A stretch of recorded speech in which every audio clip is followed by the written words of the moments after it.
Il existe de nombreux jeux de plateau dits aussi jeux à règles. Vous trouvez des jeux de mémorisation, de stratégie, d'observation, de logique, des jeux de société. Ils se font pour certains de façon coopérative et favorisent alors l'entraide. Pour d'autres, c'est la confrontation afin de gagner quelque chose et dans ce cas-là, l'enfant apprend à gérer affect et émotions en lien avec une situation de compétition.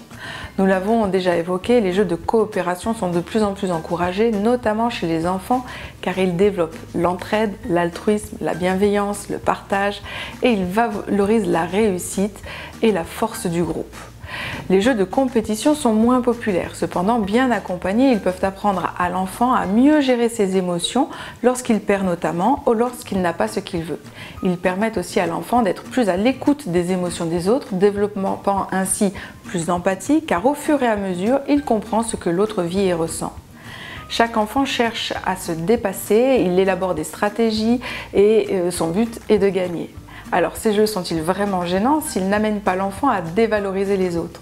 Je vous donne mes astuces et idées pour réaliser des jeux de plateau ayant un intérêt pédagogique pour votre enfant.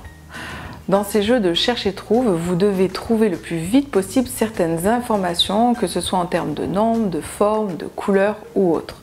Vous tirez une carte et répondez à la devinette, puis vous retrouvez sur le plateau le nombre d'objets indiqués sur la carte. Il faut ainsi être très attentif aux informations, être capable de se représenter mentalement les images décrites pour pouvoir évoquer l'objet en question.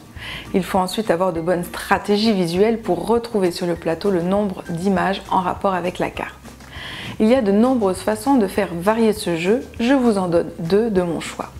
Vous pouvez le faire de façon coopérative. Vous mettez un chronomètre sur un temps déterminé ensemble, 3 minutes par exemple, et devez faire deviner le plus de cartes possible en un temps donné au reste du groupe. Le groupe doit ensuite retrouver les images sur le plateau.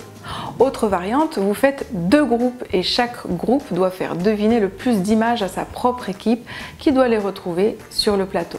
Une fois votre nombre d'images trouvées, chaque groupe désigne une personne de son équipe qui doit mimer les cartes à ses coéquipiers. Les gagnants sont ceux qui ont fait deviner le plus de cartes possible.